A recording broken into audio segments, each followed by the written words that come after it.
ಈ ಶಾಲೆಯಲ್ಲಿ ಓದಿ ಈ ರಾಜ್ಯ, ಈ ದೇಶ, ಈ ಊರಿಗೆ ಹೆಸರು ತಂದುಕೊಟ್ಟ ಎಲ್ಲ ಮಹನೀಯರುಗಳಿಗೆ ಇವತ್ತು ಸ್ಮರಿಸುತ್ತಾ, ಪ್ರೌಢಶಾಲೆ ಒಂದು 75 ವರ್ಷ ಅಮೃತ ಗಳಿಗೆಯನ್ನ ತುಂಬೋದು ಅನ್ನೋದಾದ್ರೆ ಅದು ಬಹಳ ಸಂತೋಷದ ವಿಚಾರ. ಮಂಡ್ಯದ ಶುಗರ್ ಕಾರ್ಖಾನೆಯ ಮೈ ಶುಗರ್ ಪ್ರೌಢಶಾಲೆ ಇವತ್ತು 75 ವರ್ಷಗಳ ವಸಂತವನ್ನ ದಾಟಿದೆ. ಅದಕ್ಕೆ ಕಾರ್ಯಕ್ರಮ ಮಾಡಬೇಕು ಅಂತೇಳಿ ಈ ಹಳೆ ವಿದ್ಯಾರ್ಥಿಗಳ ಸಂಘ ಕಳೆದ 6 ತಿಂಗಳಿಂದ 2 ಡೇಟ್ಗಳನ್ನ ಮುಂದೆ ಹಾಕಿ ಇವತ್ತು ಅದಕ್ಕೆ ಗಳಿಗೆ ಕೂಡಿ ಬಂದಿದೆ. ಹಿಂದೆ ಮಹಾರಾಜರು ಕಾರ್ಖಾನೆಯನ್ನ ಆರಂಭಿಸಿದಾಗ ಈ ಹಿಂದೆ ಎಲ್ಲ ಒಂದು ನಗರದಲ್ಲಿ ಕಾರ್ಖಾನೆಗಳ ಆರಂಭ ಆದ್ರೆ ಅದಕ್ಕೆ ಪೂರಕವಾಗಿ ಶಾಲೆಗಳು, ಆಸ್ಪತ್ರೆಗಳು, ಥಿಯೇಟರ್ಗಳು, ಸಮುದಾಯ ಭವನಗಳು, ಮದುವೆ ಚೌಟ್ರಿಗಳೆಲ್ಲ ಆರಂಭ ಆಗ್ತಿದ್ವು. ಇಡೀ ವ್ಯವಸ್ಥೆ ಒಂದು ವ್ಯವಸ್ಥಿತವಾದ ಸುಸಜ್ಜಿತವಾದ ಕಾರ್ಖಾನೆಗೆ ಪೂರಕವಾಗಿ ಹೊಂದಿಕೊಂಡಂತೆ ಜನಗಳಿಗೆ ಎಲ್ಲ ಅನುಕೂಲ ಆಗ್ತಿತ್ತು. ಅದರ ಪೂರಕವಾಗಿ ನಮ್ಮ ಮೈ ಶುಗರ್ ಪ್ರೌಢಶಾಲೆ ಆರಂಭವಾಗಿ ಹಲವು ವಿದ್ಯಾರ್ಥಿಗಳನ್ನ ಈ ರಾಜ್ಯಕ್ಕೆ ಕೊಡುಗೆಯನ್ನ ಕೊಟ್ಟಿದೆ. ಮೈ ಶುಗರ್ ಕಾರ್ಖಾನೆ ಮಹಾರಾಜರ ಕೊಡುಗೆ, ಅದನ್ನ ಉಳಿಸ್ಬೇಕಾಗಿದ್ದು ನಮ್ಮ ಇವತ್ತಿನ ಪೀಳಿಗೆಯ ಒಂದು ಗುರಿ. ಅದಕ್ಕಾಗಿಯೇ ಹಿಂದೆ ಕಾರ್ಖಾನೆ ನಿಂತೋಗಿತ್ತು. ನಾನು ಶಾಸಕನಾಗಿ ಗೆದ್ದ ನಂತರ ಜನಗಳಿಗೆ ಆಶ್ವಾಸನೆ ಕೊಟ್ಟ ರೀತಿಯಲ್ಲೇ 50 ಕೋಟಿ ರೂಪಾಯಿಗಳನ್ನ ಬಂಡವಾಳವನ್ನ ಸರ್ಕಾರದಿಂದ ಹೂಡಿ ಮತ್ತೆ ಕಾರ್ಖಾನೆಯನ್ನ ಆರಂಭಿಸಿದ್ವಿ. ಜೊತೆಗೆ 50 ಕೋಟಿ ರೂಪಾಯಿಯ ವಿದ್ಯುತ್ ಬಿಲ್ ಅನ್ನ ಮನ್ನಾ ಮಾಡಿದ್ವಿ.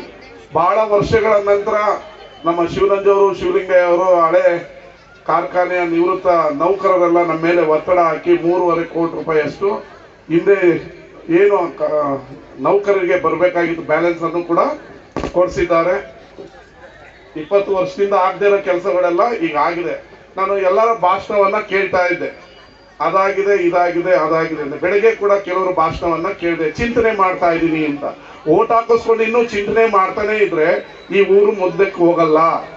ಚಿಂತನೆ ಮಾಡೋದ್ ಬಿಟ್ಟು ಮುಂದೆ ಏನ್ ಮಾಡ್ಬೇಕು ಅನ್ನೋದನ್ನ ಯೋಚನೆ ಮಾಡಿ ಕಾರ್ಯಗತ ಮಾಡಿ. ಈ ದೇಶಕ್ಕೆ ಕೈಗಾರಿಕಾ ಮಂತ್ರಿಯನ್ನ ಕೊಟ್ಟಿದ್ದೀರಿ, 1 ವರ್ಷ ಆಗಿದೆ, ಒಂದು ಕಾರ್ಖಾನೆನಾದ್ರೂ ತನ್ನಿ. ಇನ್ನು ಚಿಂತನೆ ಮಾಡ್ತಾ ಇದ್ರೆ ಏನೂ ಆಗಲ್ಲ.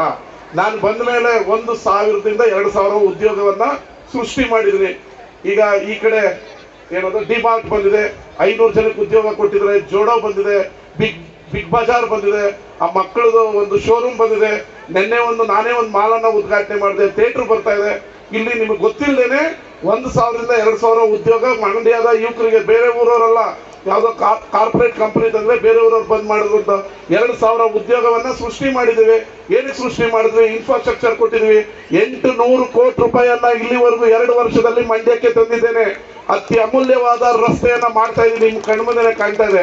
ಮಂಡ್ಯದ ನಗರದ ರಸ್ತೆಗಳೆಲ್ಲ ಅವ್ರಿಗೊಂದು ಈಗ ಒಂದು ಭರವಸೆ ಬಂದಿದೆ. ಆ ಬಂಡವಾಳ ಹಾಕೋರಿಗೆ ಮಂಡ್ಯದಲ್ಲಿ ಒಬ್ಬ ಯುವ ಶಾಸಕ ಇದ್ದಾನೆ, ಕಾಂಗ್ರೆಸ್ ಸರ್ಕಾರ ಇದೆ, ಕಾರ್ಖಾನೆಗಳು ನಡೀತಾ ಇದೆ, ಕಿರುಕುಳ ಇಲ್ಲ, ಲಂಚ ಇಲ್ಲ, ಯಾವ ಪೋಸ್ಟಿಂಗ್ಗೂ ದುಡ್ಡು ಕೊಡಂಗಿಲ್ಲ, ನಮ್ಗೆ ಯಾರಿಗೂ ಕಮಿಷನ್ ಕೊಡಂಗಿಲ್ಲ. ಒಳ್ಳೆ ಒಬ್ಬ ಶಾಸಕ ಇದ್ದಾನೆ.